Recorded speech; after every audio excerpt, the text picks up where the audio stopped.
Oke, Assalamualaikum warahmatullahi wabarakatuh. Alhamdulillahirrahmanirrahim, wassalatu wassalamu ala asrofil anbiya'i wal mursalin, wa ala alihi wa sahbihi ajma'in, amma ba'du. Kepada yang terhormat Ibu Eva Pratiwi MM, dan tak lupa juga teman-teman kelas 4 tab manajemen yang saya hormati dan juga saya banggakan.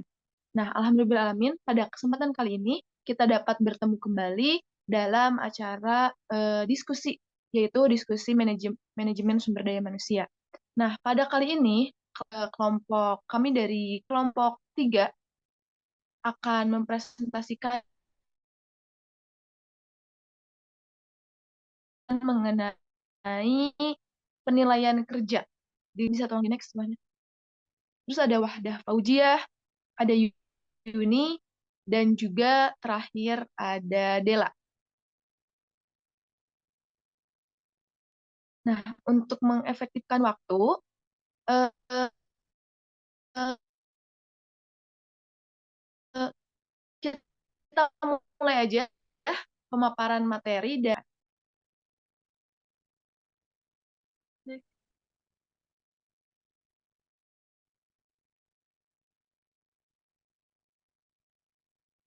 Wahdah klik aja.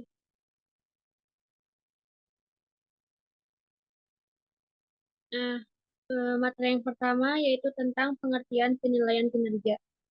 Baik.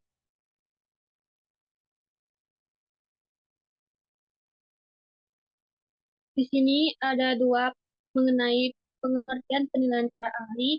Yang pertama yaitu menurut Leon C. Mungginson dalam artikel Rabu Mangkunegara, penilaian prestasi kerja atau performan apresial adalah suatu proses yang digunakan pimpinan untuk menentukan seorang karyawan yang melakukan pekerjaannya sesuai dengan tugas dan tanggung jawabnya.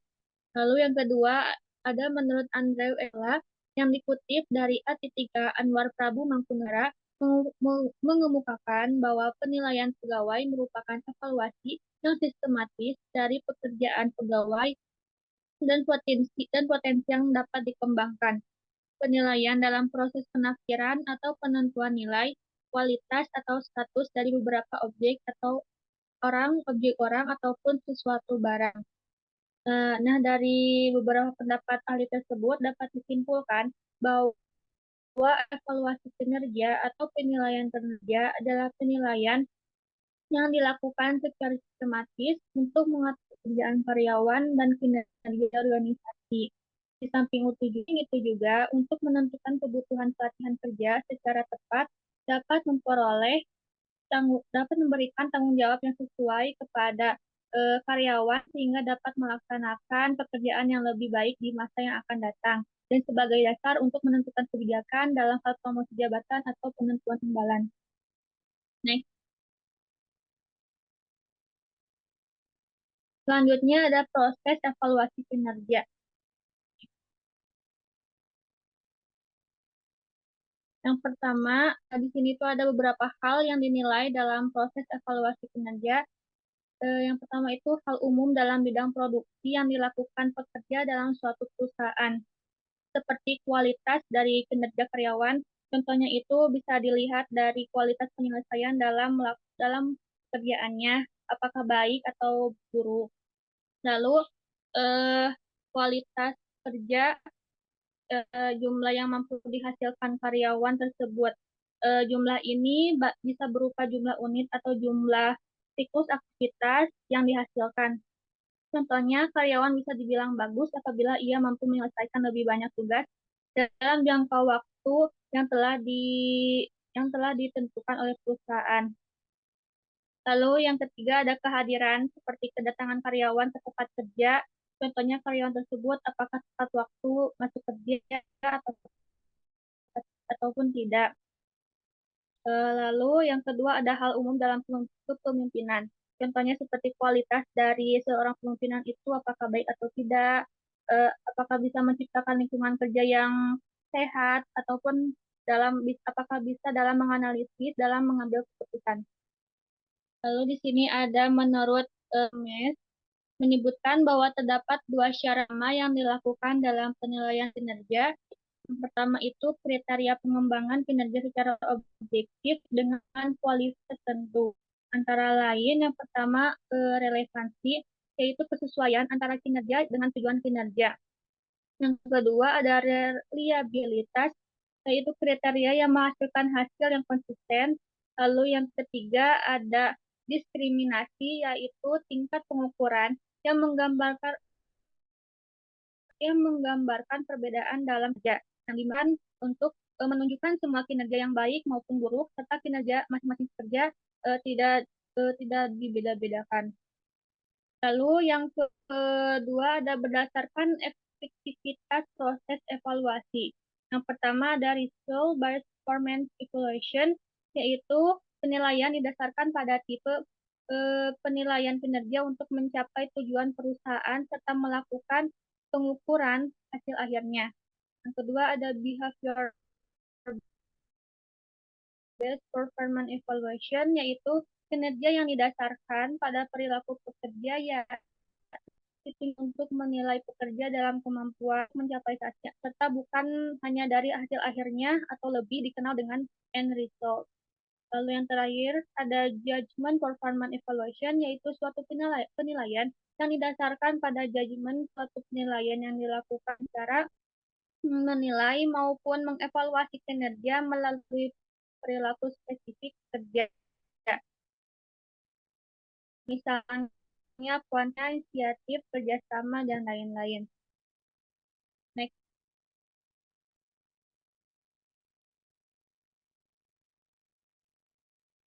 next slide. Lalu di sini ada proses evaluasi kinerja yang dapat diklasifikasikan menjadi beberapa tahapan. Yang pertama yaitu tahap identifikasi, yaitu dilakukannya input penilaian prestasi kerja dengan mengidentifikasi karakteristik pada pekerja yang bersangkutan.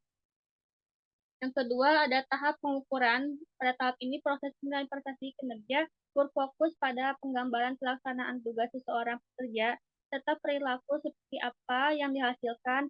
Alat penilaian yang digunakan yakni behavior answer rating scales atau BARS. Lalu BARS ini meliputi dua jenis skala. Yang pertama behavioral expression scales atau skala dugaan perilaku adalah suatu uraian yang membantu penilaian untuk merumuskan perilaku pekerja sebagai individu yang unggul. Lalu yang kedua ada behavioral observation. BOS merupakan suatu cara di mana penilai melakukan perilaku pekerja dengan rinci. Penilaian kinerja yang dimaksudkan berdasarkan pada perilaku yang merupakan metode yang representatif dengan tujuan menentukan perkembangan skala rata-rata dengan cara menyediakan banyak gambaran perilaku secara spesifik. Next. Materi selanjutnya yaitu tujuan penilaian kinerja. Di sini ada 10 tujuan dari penilaian kinerja. Yang pertama yaitu perbaikan prestasi kerja.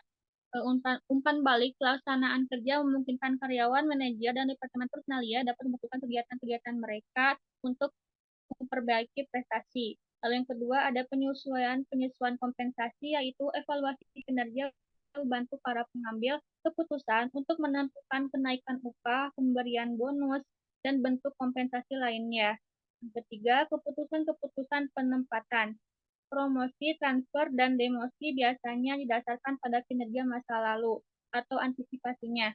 Promosi sering merupakan bentuk penghargaan terhadap kinerja masa lalu. Lalu yang keempat ada kebutuhan pelatihan dan pengembangan. Kinerja yang jelek mungkin menunjukkan kebutuhan akan latihan, demikian juga prestasi yang baik mungkin mencerminkan potensi yang baik yang harus dikembangkan. Lalu yang kelima, melacak ketidakakuratan informasi informasional, yaitu umpan balik prestasi mengarahkan keputusan-keputusan yang yaitu tentang jalur karir tertentu yang harus diteliti. Lalu yang keenam, perencanaan dan pengembangan karir, yaitu kinerja yang baik atau jelek mencerminkan kekuatan atau kelemahan prosedur staffing departemen personalia. Yang ketujuh, penyimpangan proses staffing, yaitu potensi yang jelek mungkin menunjukkan kesalahan-kesalahan dalam informasi analisan rencana-rencana sumber daya manusia atau komponen sistem informasi manajemen personalia. Lalu yang kedelapan, kesempatan kerja yang adil, yaitu kinerja yang jelek mungkin merupakan suatu tanda kesalahan dalam desain pekerjaan. Penilaian prestasi membantu diagnosa kesalahan-kesalahan tersebut. Lalu yang kesembilan, tantangan-tantangan eksternal. Penilaian kinerja secara akurat akan menjamin keputusan-keputusan penempatan internal diambil tanpa diskriminasi. Lalu yang ke-10, pelacakan kesalahan dalam desain kerja. Terkadang kinerja dipengaruhi oleh faktor-faktor di luar lingkungan kerja seperti keluarga, kesehatan, kondisi finansial, atau masalah pribadi lainnya. Dengan penilaian prestasi kerja, Departemen Personalia mungkin dapat menawarkan bantuan. Mungkin hanya itu yang dapat saya sampaikan. Saya kembalikan kepada moderator.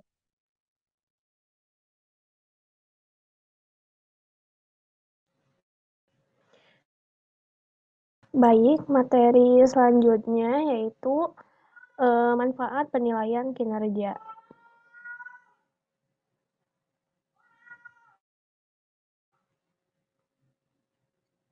Nah, yang pertama, sebagian besar pekerjaan mendasarkan keputusan bayaran, promosi, dan retensi pada penilaian karyawan. Kemudian yang kedua ada penilaian memainkan peran sentral dalam proses manajemen kinerja pemberi kerja. Yang ketiga, penilaian memungkinkan manajer dan bawahannya mengembangkan rencana untuk mengoreksi adanya defisiensi dan untuk menguatkan kekuatan bawahan. Yang keempat, penilaian memberikan kesempatan untuk meninjau rencana karir karyawan dengan mempertimbangkan kekuatan dan kelemahan yang ditampilkan. Dan yang terakhir, penilaian memungkinkan penilai untuk mengidentifikasi adanya kebutuhan akan pelatihan dan langkah-langkah perbaikan kebutuhan.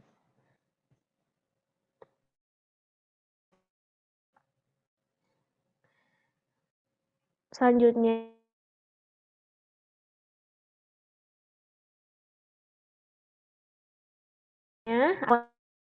wawancara evaluasi kinerja.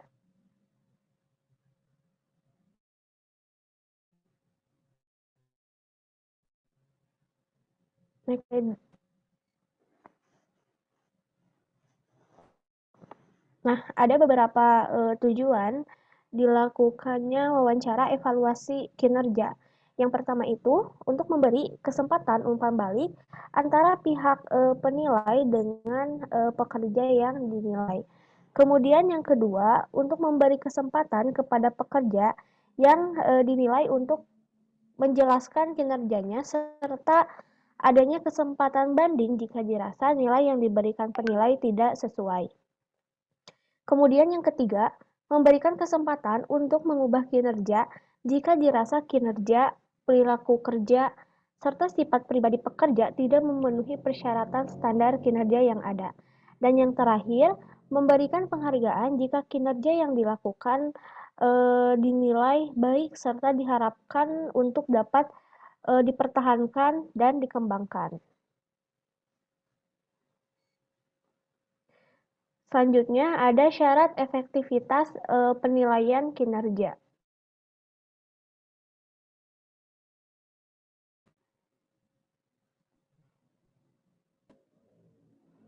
Nah, syarat efektivitas penilaian kinerja ini ada 5.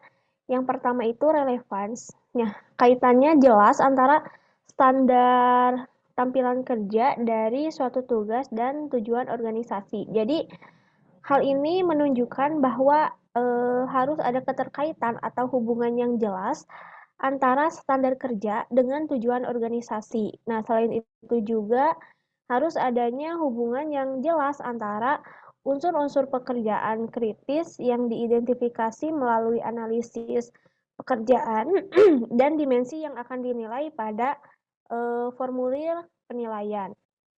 Kemudian yang kedua, sensitivity. Nah, hal ini menunjukkan bahwa sistem penilaian kinerja mampu membedakan antara karyawan yang efektif dan karyawan yang tidak efektif. Kemudian yang ketiga, reliability. Nah, hasil penilaian dapat menunjukkan konsistensi. Jadi untuk menghasilkan data yang dapat diandalkan, maka masing-masing penilai harus memiliki kesempatan yang cukup untuk mengamati apa saja yang telah dilakukan. Peneliti akan bingung dalam memberikan nilai karena tidak biasa dengan keadaan tersebut. Kemudian yang keempat ada acceptability. Nah, jenis dan tingkat perilaku kerja yang dinilai dapat diterima kedua belah pihak. Dalam prakteknya ya, acceptability ini merupakan bagian yang paling penting. Program sumber daya manusia harus mendapatkan persetujuan dari orang-orang yang menggunakannya. Nah, apabila tidak, maka dapat terjadi kecerdikan manusia akan digunakan untuk menggagalkan, yaitu mudah dimengerti dan digunakan oleh manajer dan pegawai. Ini berarti bahwa instrumen dalam penilaian kinerja harus mudah untuk dipahami baik manajer ataupun bagi karyawannya. Mungkin sekian materi yang dapat saya sampaikan. Materi selanjutnya akan dibawakan oleh rekan saya. Oke, baik. Terima kasih. Materi selanjutnya yang ketujuh adalah elemen penilaian kinerja. Nah, yang pertama itu ada performance standar. Nah, dalam penilaian kinerja ini sangat membutuhkan standar yang jelas yang akan nantinya dijadikan sebagai tolak ukur atau patokan terhadap kinerja yang akan diukur. Nah, ada 4 yang harus diperhatikan dalam menyusun standar penilaian kinerja. Yang pertama itu adalah validity, yang berarti keabsahan standar tersebut harus sesuai dengan jenis pekerjaan yang akan dinilai. Yang kedua ada agreement atau persetujuan, yaitu penilaian tersebut harus disetujui dan diterima oleh semua pegawai yang akan mendapatkan penilaian. Dan yang ketiga ada realism, yaitu penilaian tersebut harus bersifat realistis, artinya dapat dicapai oleh para pegawai dan sesuai dengan kemampuan para pegawai. Dan yang keempat ada objectivity, berarti standar tersebut harus bersifat objektif, yaitu adil dan mampu mencerminkan keadaan yang sebenarnya tanpa menambah atau mengurangi kenyataan dan sulit untuk dipengaruhi oleh bias-bias penilai. Dan yang selanjutnya ada kriteria manajemen kinerja. Nah, kriteria manajemen kinerja ini dapat dinilai oleh beberapa dimensi. Yang pertama itu ada kegunaan fungsional bersifat krusial. Nah, karena hasil penilaian kinerja dapat digunakan untuk melakukan seleksi, kompensasi, dan pengembangan pegawai, maka hasil dari penilaian kinerja ini harus valid dan adil, serta dapat diterima oleh pengambil keputusan. Dan yang kedua ada valid atau mengukur apa yang sebenarnya hendak diukur dari penilaian kinerja tersebut. Selanjutnya bersifat empiris, yaitu bukan hanya berdasarkan perasaan semata. Dan yang keempat ada sensitivitas kinerja. Nah, kriteria ini menunjukkan hasil yang relevan, yaitu kinerja bukan hal-hal lainnya yang tidak berhubungan dengan kinerja. Dan yang selanjutnya ada sensitivitas kinerja, dan yang selanjutnya ada pengembangan sistematis, dan yang selanjutnya ada kelayakan hukum. Nah, kelayakan hukum ini merupakan kriteria yang harus berdasarkan hukum yang berlaku. Nah, adapun kriteria tersebut adalah people-based kriteria, yaitu dibuat berdasarkan dimensi kegunaan fungsional, sehingga banyak digunakan untuk seleksi dan penentuan kompensasi. Yang selanjutnya ada product-based kriteria.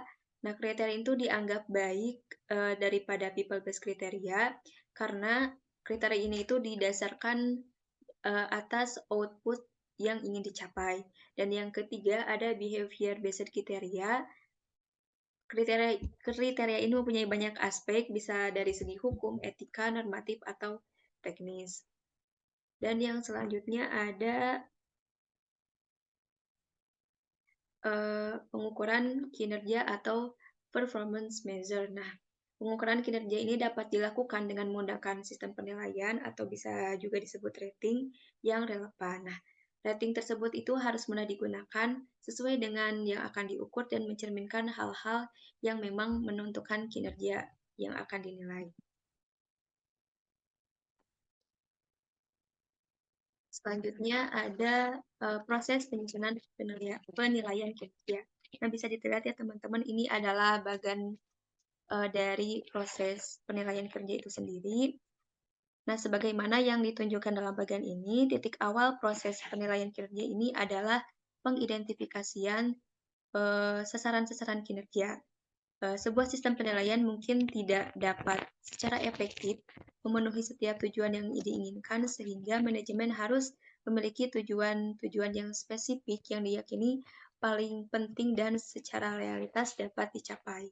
Sebagai contohnya, beberapa perusahaan mungkin ingin menekankan pada pengembangan karyawan, sementara organisasi-organisasi lainnya mungkin ingin memfokuskan pada keputusan-keputusan administratif sesuai dengan bayaran yang akan dibayarkan. Terlalu banyak sistem penilaian kinerja yang gagal karena manajemen berharap terlalu banyak pada suatu metode dan tidak menetapkan secara spesifik apa yang ingin dicapai dari sistem tersebut yang sudah dijalankan. Nah, langkah berikutnya ini ada dari siklus yang terus-menerus ini berlanjut dengan menetapkan kriteria ataupun standar kinerja dan mengkomunikasikan ekspektasi kinerja tersebut kepada mereka yang mempunyai kepentingan. Nah, kemudian pekerjaan dijalankan dan atasan akan menilai kinerjanya. Pada akhir penilaian dan karyawan bersama-sama menilai kinerja dalam pekerjaan dan mengevaluasi berdasarkan standar-standar kinerja yang telah ditetapkan. Yang selanjutnya ada metode penilaian kinerja. Nah, di sini ada sekitar 12 metode penilaian kinerja. Yang pertama ada metode penilaian umpan balik 360 derajat. Nah, metode penilaian kinerja ini yang paling populer yang melibatkan masukan evaluasi dari banyak level dalam perusahaan, sebagaimana pula dalam sumber-sumber eksternal. Yang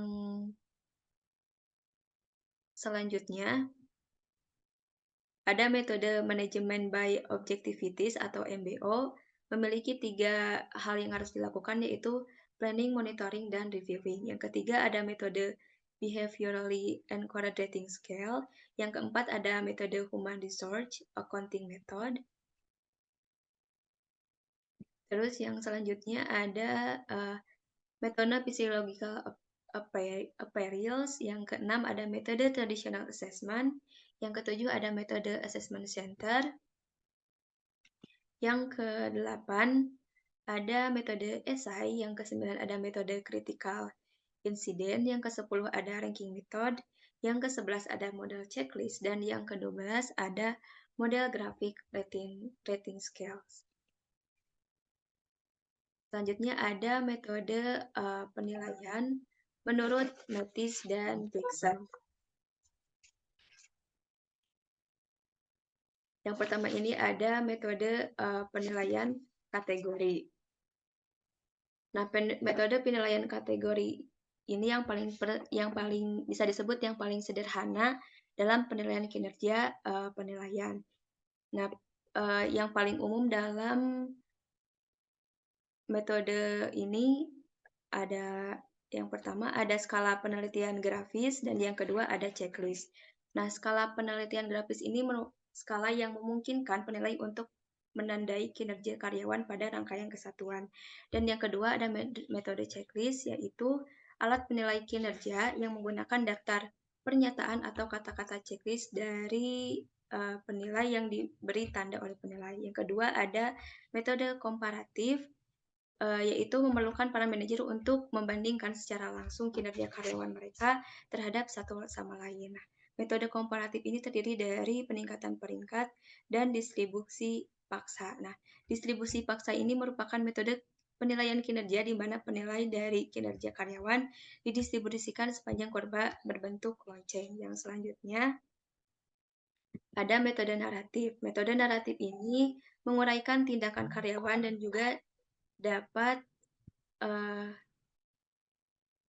mengidentifikasi penilaian aktual. Nah, ada 3 caranya. Yang pertama ada metode kejadian penting. Nah, dalam metode kejadian penting ini, manajer menyimpan catatan tertulis mengenai tindakan dalam kinerja karyawan, baik yang menguntungkan ataupun yang merugikan metode penilaian.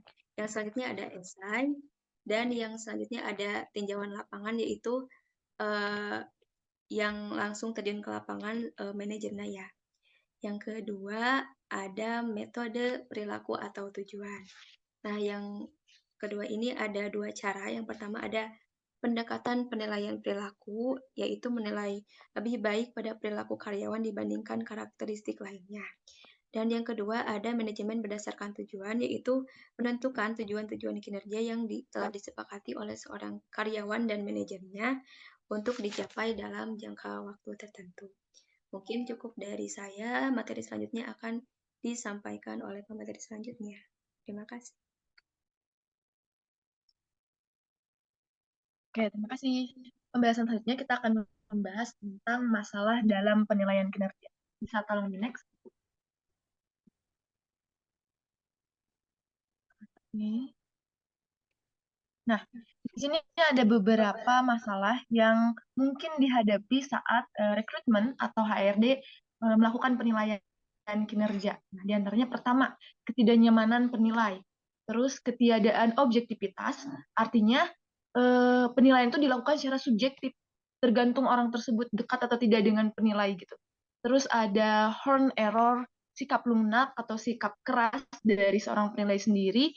Terus ada central tendency error, yaitu sebuah masalah yang berada di pusat.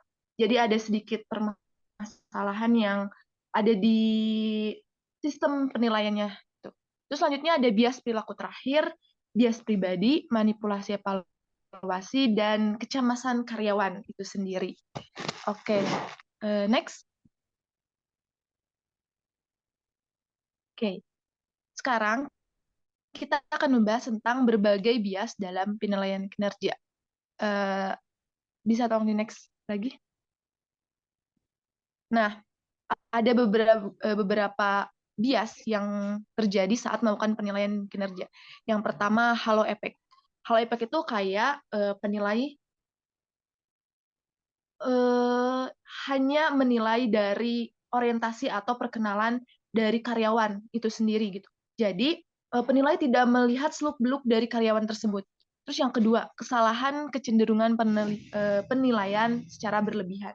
Jadi di sini itu terjadi kesalahan ketika penilai melakukan metode penilaian kepada para karyawannya, di mana penilai terlalu memasukkan poin-poin atau klasifikasi segi penilaian secara berlebihan.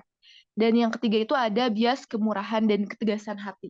Jadi di sini dari sikap penilai yang terlalu bermurah hati kepada para karyawannya dan melihat bagaimana sikap para karyawan itu secara baik hati gitu. Jadi tidak menilai sisi buruknya karyawan.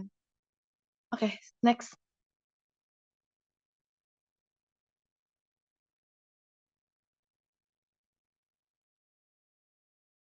Nah, itu terjadi ketika penilai tersebut memiliki perbedaan kultur dengan para karyawan gitu. Jadi mungkin di kultur ini dianggap sopan atau dianggap biasa saja, tapi ternyata di sudut pandang penilai itu berbeda dengan kultur yang dimiliki atau kepercayaan yang dimiliki oleh karyawan.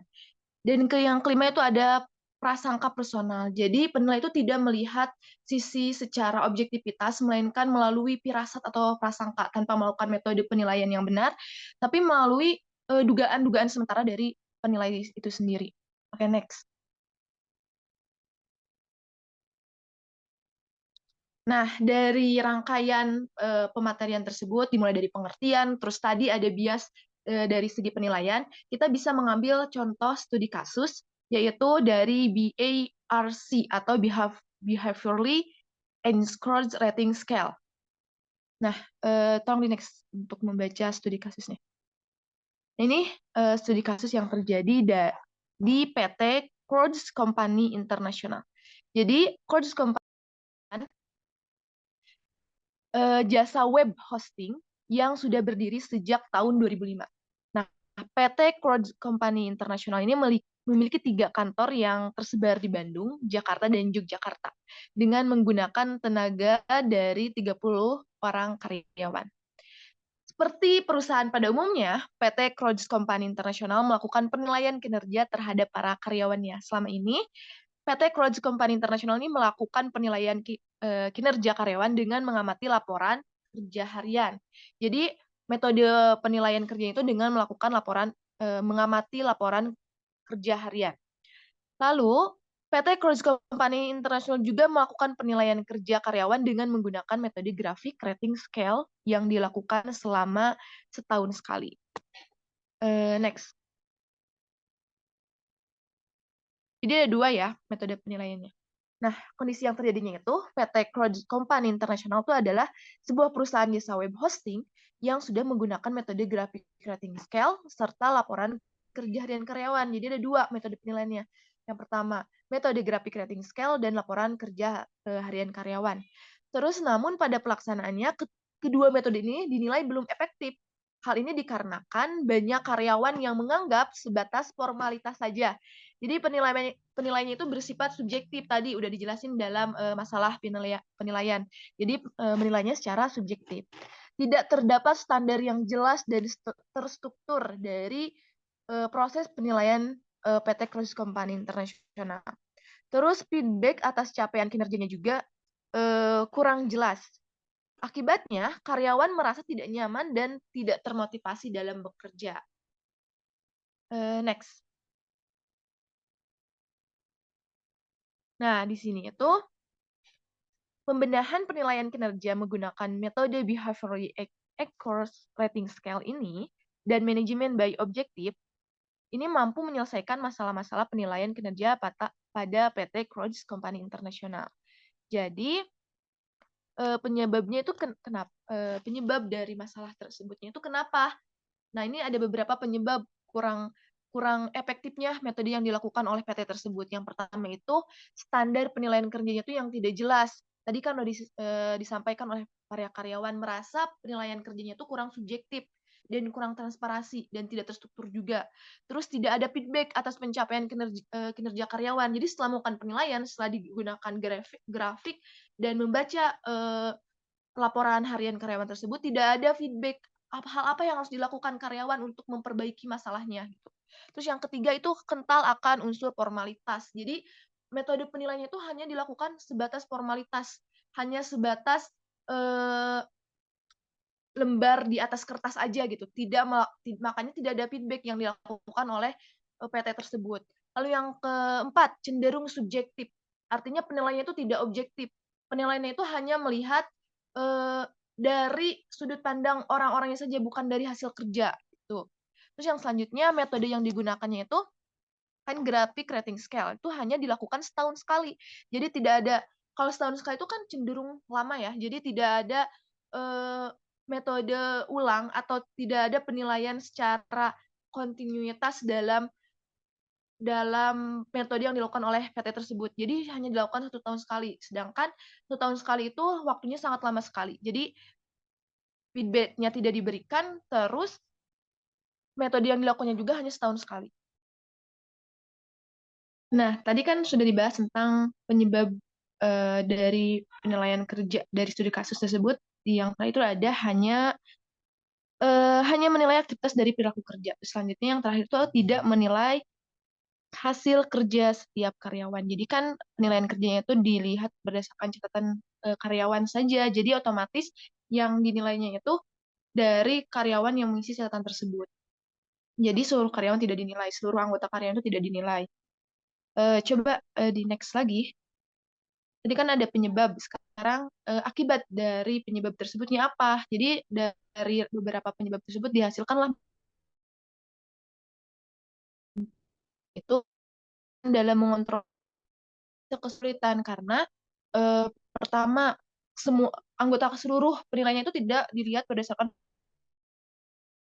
kedua penilaiannya itu dilihat berdasarkan nilai yang subjektif dan penilaian dilakukan tidak terstruktur. Otomatis di sini tuh perusahaan itu kesulitan dalam mengontrol karyawan karena ketidaklengkapan data itu tersebut. Pertama itu karena ketidaklengkapan data, terus karena penilaiannya dilakukan berdasarkan nilai yang subjektif, jadi perusahaan sulit untuk mengontrol karyawan. Nah, akibat yang selanjutnya itu ada karyawan itu merasa tidak nyaman dan tidak termotivasi. Karena kenapa? Karena tidak adanya eh, hasil penilaian yang bersifat objektif. Jadi, kalau misalnya penilaiannya secara subjektif, berarti ada ketidakadilan dalam segi penilaiannya tersebut. Terus yang selanjutnya itu, kenapa karyawan bisa merasa tidak nyaman dan tidak termotivasi itu karena tidak ada feedback yang diberikan perusahaan kepada hasil kinerja muncul keluhan karyawan karena perasaan yang tidak nyaman pasti karyawan itu mengeluhkan kenapa penilaiannya seperti ini, kenapa penilaiannya bersifat subjektif tidak objektif gitu, kenapa penilaiannya itu timpang sebelah, jadi muncul keluhan karyawan. Dan terakhir itu tingginya intensitas turnover karyawan ya karena ketidakjelasan penilaian tersebut makanya karyawan melakukan turnover. Next slide. Oke, untuk next slide. Nah, saran dari kami dari studi kasus tersebut, perusahaan PT Crowd Company itu lain kerjanya pakai dan menggunakan metode behaviorally accurate rating scale dan manajemen by objektif. Kenapa? Karena penilaian objektif itu dinilai penilaian yang bersifat adil. Terus penilaian yang berdasarkan rating dianggap adil bagi karyawan. Dan kami juga menyarankan untuk memberikan feedback kepada karyawan jika telah melakukan proses penilaian. Oke, next.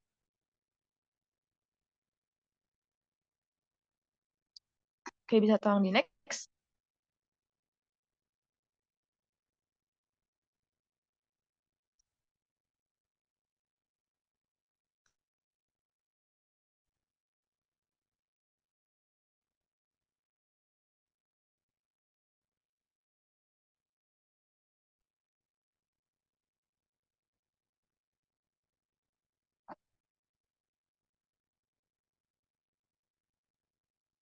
Nah, dari saran yang telah kami kemukakan, di sini ada beberapa tindak lanjut yang harus dilakukan oleh perusahaan PT Corrid International itu.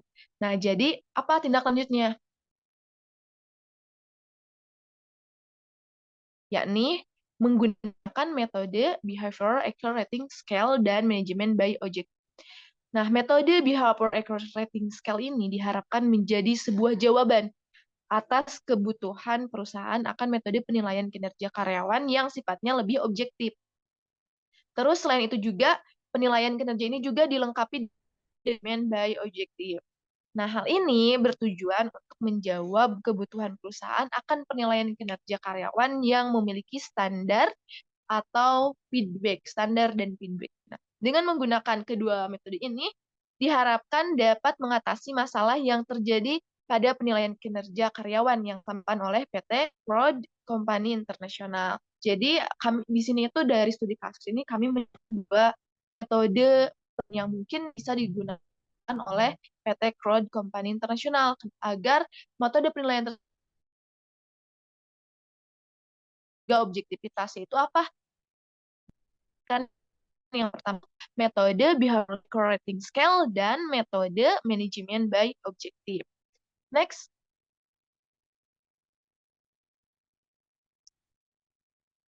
Nah, dari seluruh rangkaian materi dan studi kasus yang telah dipaparkan oleh para pemapar materi, kita berakhir pada kesimpulan yang bisa kelompok kami sampaikan. Kesimpulannya apa? Kesimpulannya itu penilaian kinerja itu merupakan suatu proses dalam menganalisis dan mengevaluasi kinerja seorang pegawai. Dengan adanya penilaian kinerja, seorang penilai dapat melakukan serta membentuk sebuah skema pegawai dapat bekerja sesuai dengan harapan perusahaan. Jadi dengan adanya penilaian kinerja itu, para penilai itu bisa melakukan evaluasi hal apa aja sih yang cocok, skema apa saja yang cocok eh, tempat dilakukannya penilaian. Nah, mungkin itu saja yang dapat kelompok kami sampaikan. Kurang lebihnya mohon maaf. Terus bagi teman-teman yang ingin memberikan argumen, pertanyaan, atau feedback dari hasil presentasi kelompok kami, teman-teman bisa melakukan diskusi melalui INOS yang UIN Sunan Gunung Jati miliki. Sekian yang dapat kami sampaikan, diakhiri dengan ucapan hamdalah, alhamdulillahirrahmanirrahim. Mohon maaf sekali lagi apabila ada kesalahan yang telah kelompok kami perbuat, baik itu secara sengaja atau tidak sengaja. Wassalamualaikum warahmatullahi wabarakatuh.